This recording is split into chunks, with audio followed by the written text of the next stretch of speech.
Today's episode is called The Birds and the Bees and Negative 200 Degrees. And no, we're not talking about your grandma's freezer. We're diving into the basics of artificial insemination in cattle. This episode is actually a precursor to our conversation with Gara Webb from Webb Cattle Company. After that discussion, we realized our listeners still had a few questions, so we decided to simplify the initial process even more. If you've ever wondered about the first steps of AI and why you absolutely cannot keep semen straws in your kitchen freezer, or why you need a vet or AI tech, this one's for you. We'll break it all down in simple, beginner-friendly terms so that you can follow along without feeling overwhelmed. Heads up, this episode isn't exactly kid-friendly. We share some innuendo and lighthearted jokes about semen and breeding, so maybe pop your earbuds in if you have little ears close by. So grab your favorite ranch mug, settle in, and let's talk about how to start your own AI journey.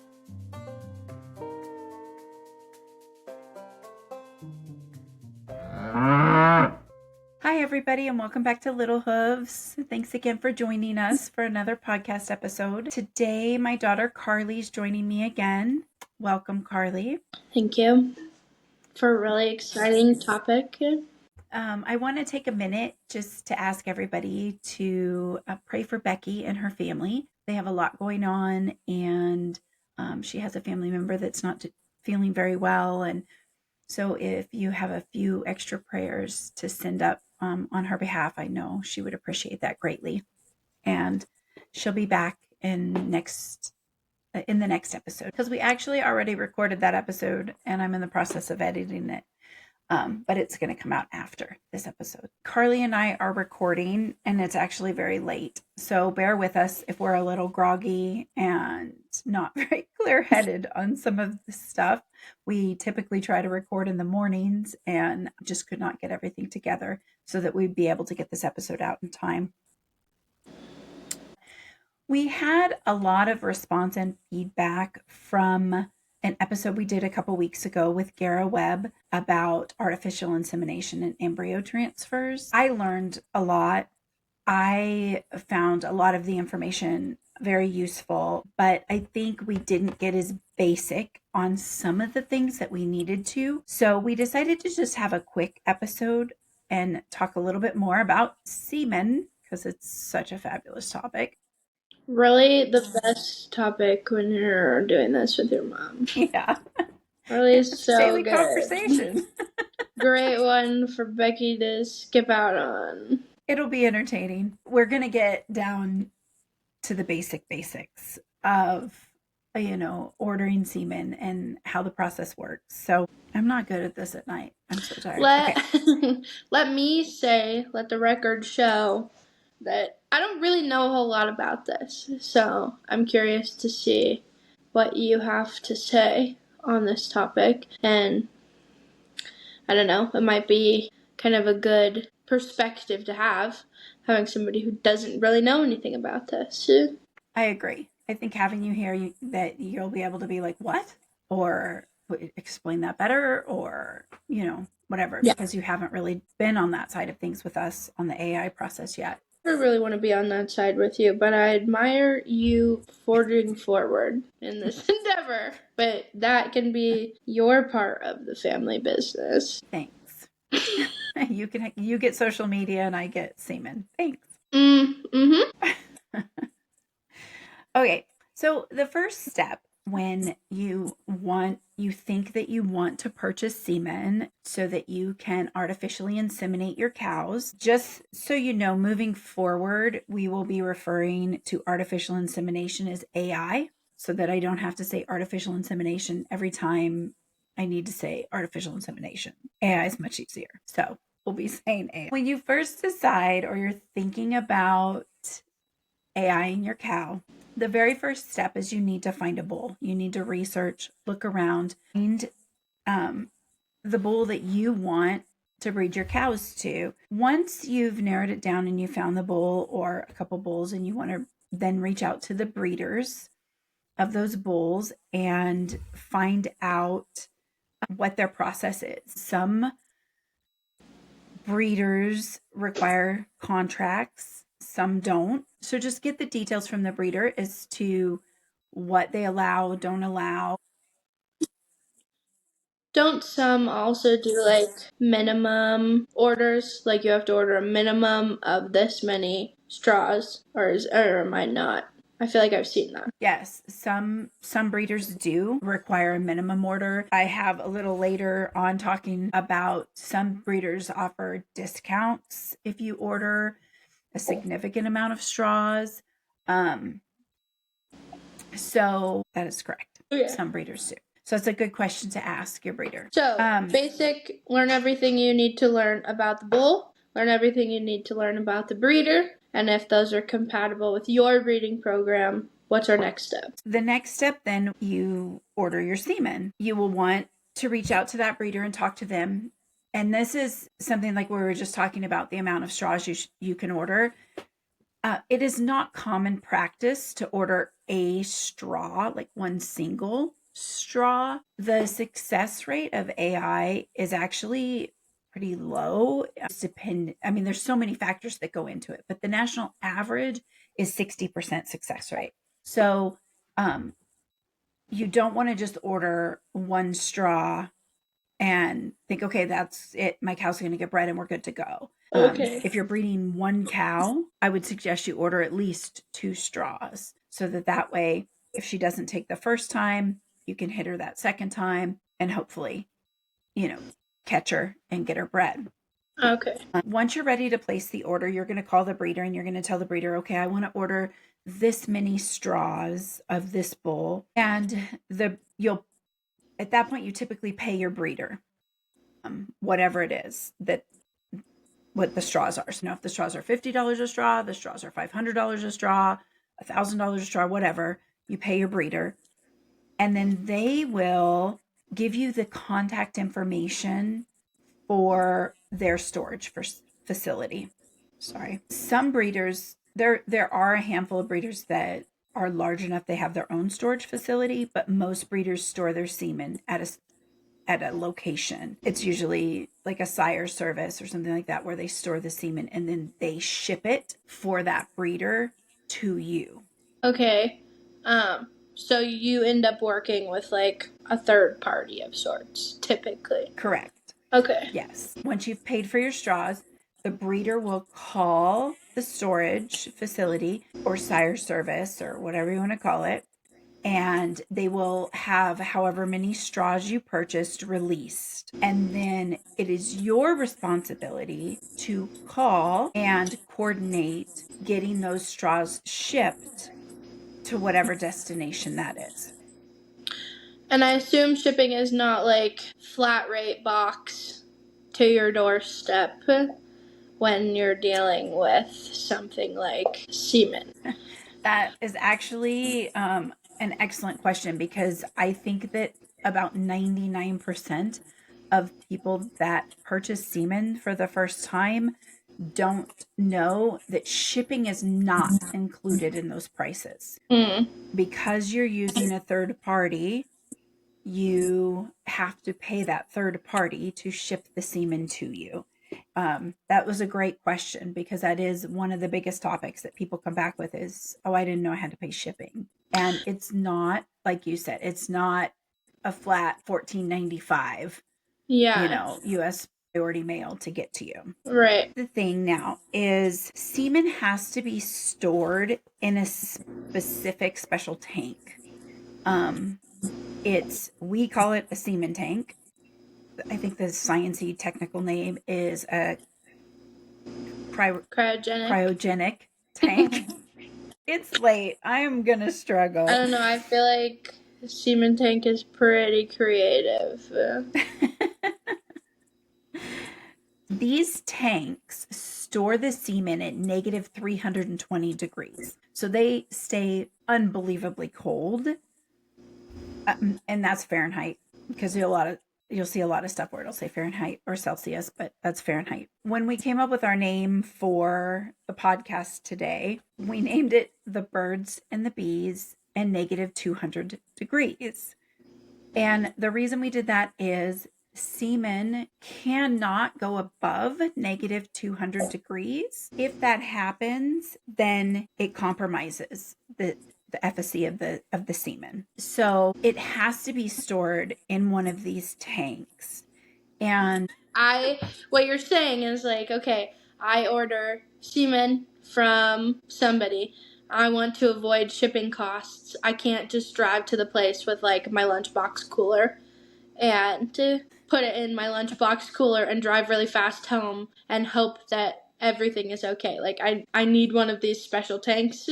that is absolutely correct. You Okay. cannot just go pick up your semen and Can't put it in stick my it in your freezer. Yeti and take it home and put it in your freezer. Okay. That does not work. You also cannot have it shipped to you and then stick it in your freezer and think that it's going to work. It has to be in these sub negative temperatures to stay viable. Okay. When your semen is shipped to you, it will arrive in Thank you. a semen tank, like a shipping tank that they use to ship them to you. So it will still be in that sub-negative temperatures when it gets to you. How long is that good for? So I know the only thing that I can think of off the top of my head is like the one you guys have in the basement, and I remember walking past and I was like, what is this? And you were like, that's store semen. I assume that what it's shipped in is not that, or is it still like you will get one in one of those metal containers? Yes or no? It's smaller. It's much smaller than the tank. But still like that. So then how long do you have in that environment? Like how long can it be in that vessel before it needs to be stored somewhere else, or that whatever is in there like topped up or used or whatever? Like what is the shelf life of one of those little containers? That's a great question. And then what is the shelf life of one of the big containers? When you order your semen and it's shipped to you, it is shipped in a container that keeps the semen at those sub-negative temperatures. The tanks that they ship the semen in are filled with nitrogen. They're charged with nitrogen, so they don't have the liquid nitrogen swishing around, because liquid nitrogen is liquid. And so they're charged with nitrogen, but through an absorbent material that's in the walls of those tanks. Those it can last like 2 to 3 weeks. So, which is great, because if the semen gets lost so I have a quick little story. When you get ready to order your semen, or when you've talked to the breeder and they've released the semen, order it directly. Don't wait. I had ordered some semen from a breeder and everything fell apart. Like that year, it was going to be the first year we were AIing. This was several years ago. The breeder was awesome. And she's like, you know what? Don't worry about it. We'll just next spring, we can get back on track and you can get those straws. So I was like, okay, great. So the next spring, I called to order the semen and they couldn't find my order because it was a year old. It had been released a year ago. And so they pulled up the information they could find. Well, there happened to be another, and what are the odds? Another Kelly Anderson in Montana that ordered semen from the same breeder. And so when I called and said, I need to go ahead and have the semen shipped, and they finally thought they had figured it out, they actually shipped my semen. I don't think I want to say my semen. They actually shipped the semen to a different person. So I get a UPS tracking notification to a different town, and I'm very confused. So I call them back and I said, I haven't even paid the shipping yet. I got a shipping tracking notice and it's to a different town. We spent several days trying to figure out what happened, where the semen went, and then they had to catch the semen at the one location and have it forwarded to our location. It was such a nightmare. Another key takeaway is call and get your semen shipped to wherever you're going to store it directly after it's been released. And then that shows you, because it shipped to that lady, then they had to contact, well, that Kelly Anderson had to contact her, get it straightened out, get it. Didn't she have to like refuse the package or whatever? It was like she had to refuse it so that it would go back to like the warehouse or something to be reshipped out to you. Or because I Yes, remember they when this did. all like unfolded. Yeah, it was really weird. It was like she had to reject it, and then they could catch it in transit and Mm-hmm. change the address where it was going, but not until she had rejected it. And needless to say, our semen was in there for a very long time before it finally reached us, and it was completely viable Does with no that issues. change though? Like, so you say, okay, like 2 to 3 weeks, whatever. Um, does that change, I assume, if you open the package? Like, you disturb the, like, environment inside, right? It does, because Okay. you're letting some of that out, the cold out, Yeah. and so the temperatures will start to rise. Okay.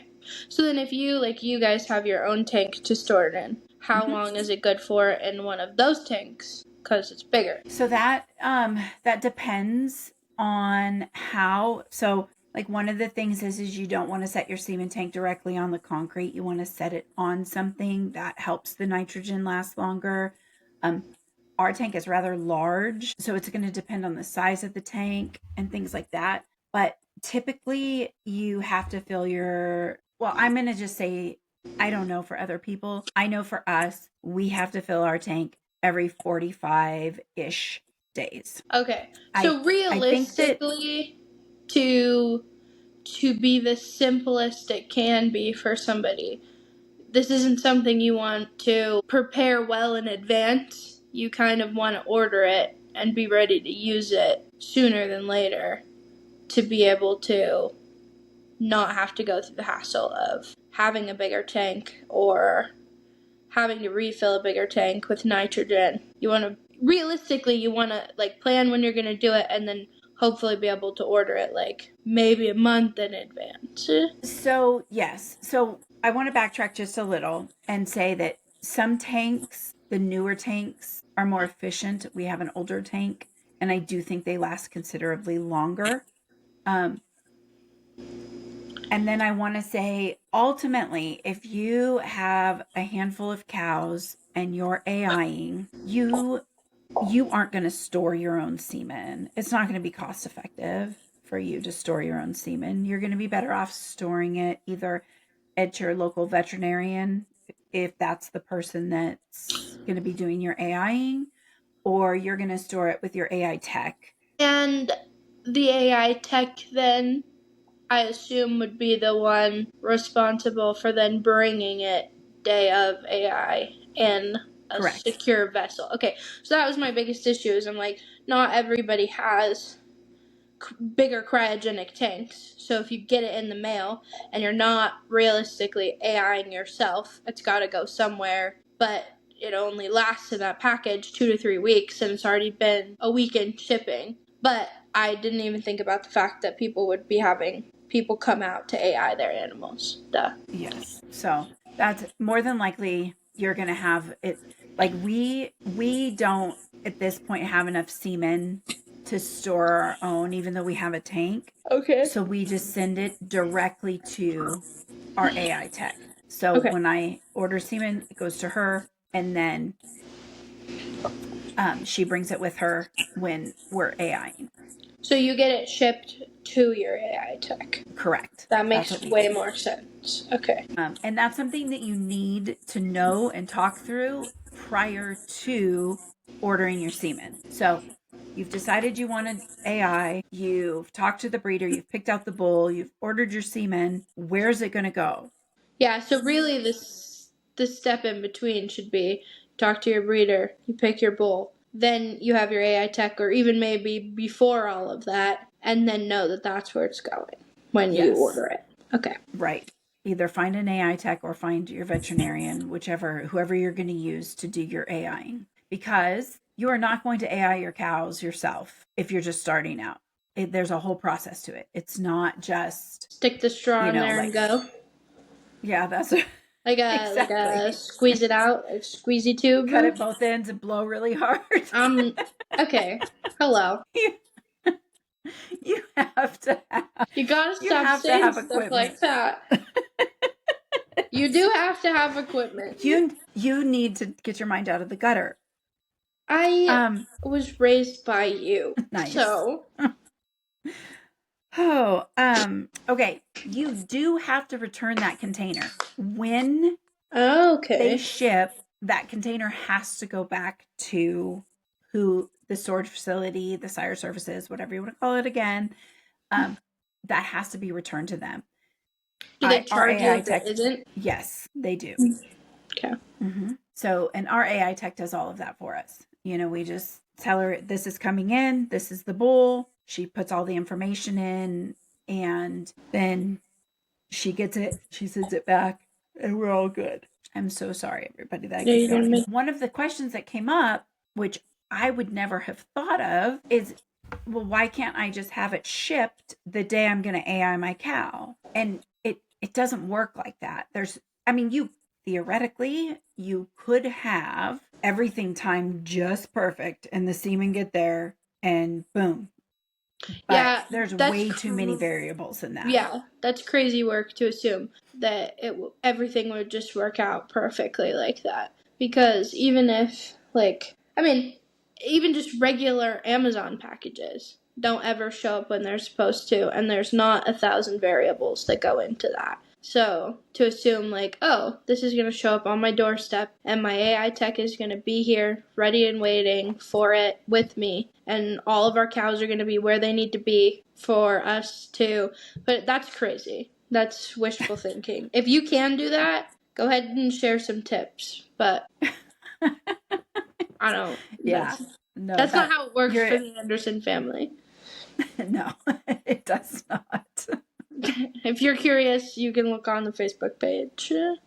Things have not been going well for you. Oh, I know. I need to put my flat tire on there. I didn't even think about that. That's 3. Yeah. I'm like, I should have taken... I don't think I took a picture of it. And been like, and Kelly's flat tire that Ray said to change. And I'm like, how? I can't pick it up. It's too heavy. Yeah, that's insane. I didn't even think about it in the context of the other 2 flat tires. Yeah. Not so good for you guys. Yeah, we had a rough week. Nothing would ever work out for us that way. There are people out there that I'm sure everything just goes perfectly, and that would not be the case for us. So I don't recommend. Those people are not raising cattle. Otherwise, not everything would go perfectly for them all the time. Those 2 things do not go hand in hand. That is very true. Now you've talked to the breeder, you've picked the bull, you've talked to your AI tech or your vet, you know where you're going to store it or where it's going to be shipped. You place the order with the breeder. You've now talked to the facility that has the semen. You have it being shipped. You are now working with your AI tech or your vet, and you are getting your cows ready. I included a link to the different cow synchronizations that are out there in the video that we did with Gara, and I'm going to include that again this time because there's different protocols you can do, and we discussed that more in detail in the Gara episode. So hop over and listen to that one if you're ready for that point. But there's several steps that you need to go through to get your cow ready to be AI'd. And you have to determine what synchronization schedule you're going to use if you're using one. There are people that just wait and watch their cows for natural heat. Isn't that what that giant IUD is for? Yes, we're talking about what equipment's needed in a minute. Okay. That's in there. And so once you've done all these protocol things, then your cow's body will be ready to receive the semen and hopefully be bred. Like cow foreplay. Not very fun foreplay for a cow, for sure. I don't know that there's any sort of fun foreplay for a cow. Even watching it naturally, it doesn't look like a good time. So. Oh my gosh. Sorry. We're not recording at night anymore. This is me full daytime. Oh, You'd actually probably be worse. Yeah? Oh. Mine wouldn't be so short. So, if you do not artificially inseminate at the proper time in your cow's heat cycle, you are wasting your money. Nothing will happen. It all has to be done at the right time. So, you need to make sure that you have all of that lined out. So now we'll talk about equipment. So the first and most important thing that you need is a way to confine your cow. Your vet or your AI tech is not going to be able to walk out into the pasture. I don't care how gentle your cow is, how sweet she is, how Buttercup will curl up in your lap. The vet and AI tech are not going to walk out there in the middle of the field and AI your cow. You have to have a way to confine her. So a chute is the best option for that. If you don't have a chute, a head catch can work, but you have to have a way to be able. The AI tech and the vet are going to be sticking their hand and arm inside of your cow, and she is not going to jump up and down for joy and excitement that this is happening. So she needs to be confined. I don't know a lot of animals or anything that would be. Yeah. So please have a way to have them confined. Once you have that, you're able to use this, Carly calls it the ginormous IUD. Okay, that's exactly what it looks like when you whip those things out of those cows at the one client's place or whatever, and you waltzed by me. I was like, what is that? That looks familiar to me, but you're not supposed to be able to whip them out that easy. And that's the only reason I remember that. So a few weeks ago, we have a client that was AIing their cows for the first time, and they had to go out of town last minute. And so I told him I could come over and pull their CEDARs and give the cows the shots that they needed so that the AI tech could come and inseminate. And Carly, it was a long day, and it wasn't going to be done till later. Like, I think we had to pull them at like 8 or 8:30, and Carly's husband Todd came to help me get the cows in, and I was the pizza delivery girl. Carly was the pizza delivery girl, making sure that I ate. And so while she's sitting there with her pizza, watching us get the cows in, while my 13-year-old is going, Mom, look at this picture I took. Oh, look at this picture. And I'm ready to pull my hair out. I pulled out the CEDARs, and Carly's like, why do they have ginormous IUDs in them? And so it's literally like the size of your hand. That's crazy. They're large, and they do look just like an IUD. So, but then when you put them in, you give your cow a shot. When you take them out, you give your cow a shot. And then when you are actually inseminating the cow, you give them a shot. So there's several shots that you have to have. And those have to be timed. Because I remember you were also texting me, and I was like, well, why can't you do this later? You were like, you don't understand. You can't do it later. It has to be done at this time. Yes. There's a small window in which you can do these shots and pull things and have everything ready to get your cow prepared. And those are all prescription medicines. So that's another reason why you need an AI tech or a veterinarian to be able to give them the medications that they need. And then they will bring an AI kit, is what I call it. It probably has a technical term, and I probably should have looked that up, but I didn't, and it's late, and I'm not gonna. The kit includes like a little cutter thing that cuts the straws. It includes like a water bath container to warm the semen to get it ready. It has the semen gun that you put the straw in so that you can inseminate the cow. And you need a way to keep the semen at the right temperature from water bath to cow. So if you are inseminating on a cold day, once you've warmed that semen up, you need to keep it the right temperature to get it into the cow and it still be viable. Or if it's a super hot day, so you have to keep it within a certain temperature. Most of the time, When you do it quick, you get it warm, you get it to the cow. There's not a bunch of lollygagging around so that it's the right temperature. And that's all. I mean, it's good knowledge to have, but that's realistically something that the vet or AI tech is worrying and dealing with. Correct. You're not the one that's like going to have to be monitoring temperatures and hoping for the best. Right. Because you're not going to have all of this equipment on hand. Can't just give it a little in your hands? No. You can't just rub it in your hands and warm it up. Oh my goodness. I wanted to be able to show you guys that there is a whole process and that it does require special equipment and a lot of planning and preparing. And it's not as simple as, oh, I'm going to AI my cow. I'm going to order semen and store it in an ice chest. There's a lot more to that. I'm really thankful that people reached out and had questions, because these are things that when you've done it for a while, you don't think about, you don't, oh, well, how does that work? So I appreciate the people that did email us and ask us questions about that. And I hope that this made sense and was broke down enough. The last thing I wanted to cover was, like, when should you AI? Like, who should be AIing? And there's two main reasons you would AI your cattle. If you only have a handful, I recommend AIing rather than having a bull. Depending on the breed of the bull, they can cover a lot of cows when they're breeding.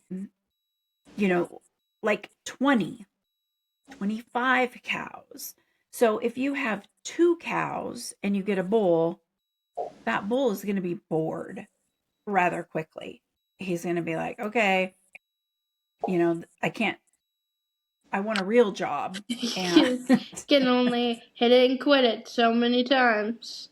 Not even going to be motivated to do his job. So you definitely have to, I definitely recommend, you don't have to have 20 cows, but you need to have more than, like 5 cows. Well, and also if you're trying to expand like your breeding operation and you have one bull, you're not going to get to go very far in a line of cows before it starts getting a little problematic. Right. And that's true because, like even when we started with one bull, and we had another bull that was a yearling bull that wasn't going to be ready for a couple years. And then we couldn't keep heifer from that bull because then they would be getting bred to their dad. So we had to sell all our heifers, and we had some amazing heifers. Mm-hmm. I need to get another bull. And that's why we started the AI process, was because I wanted to keep my heifers. Yeah. The world is your oyster in terms of AI too, because like the bulls we have, cool, super good. I like them. But if we wanted to change up, if we wanted to look for a specific color or wanted to breed in fluffier cows or whatever, like you can cherry pick those things with what your cows consistently produce and have exactly what you want from that. Right. Exactly. You can bring the genetics that you want into your herd without having to wait, because a lot of times you have to have a bull calf and you have to wait 2 or 3 years for them to be able to breed. Like you said, I want to bring in some dilution genes into my herd and my bull's black, or you're exactly right. The world is your oyster. You can bring any kind of genetics in. Well, and straws won't break your fence. Bulls almost always will break your fences. So it is so true. I see a lot of people will buy a breeding pair, and that poor bull is going to be so bored so quickly, and he's going to break your fence trying to find some other girls. And I do recommend that if you have a handful of cows and you decide that you want to get a bull, and I'm not going to lie, I love bulls. I absolutely adore our bulls. They have great personalities. Every time you walk outside, Stetson's out there, talks to you and like, come bring me cookies. I don't want to walk that far. Don't you want to come out here and see me? They're probably one of my favorites. But if you decide you do want to get a bull and you only have a handful of girls, get him a buddy, get a steer to keep with him so that, they're herd animals and they want to be with their herd. There's a lot of places in the United States where you can leave your bull in with your cows year round because your weather is conducive to having babies whenever. In Montana, we don't have that luxury. We have to put our bulls in and pull our bulls out at a certain time because we need our cows to calve in a certain window of time that is the healthiest and safest for calves where we are. And so if you have a handful of girls and you're going to pull your bull out because you're going to have your window, your calving window, get him a buddy. Get him somebody to hang with during those months that he doesn't get to be with the girls. So he's not lonesome.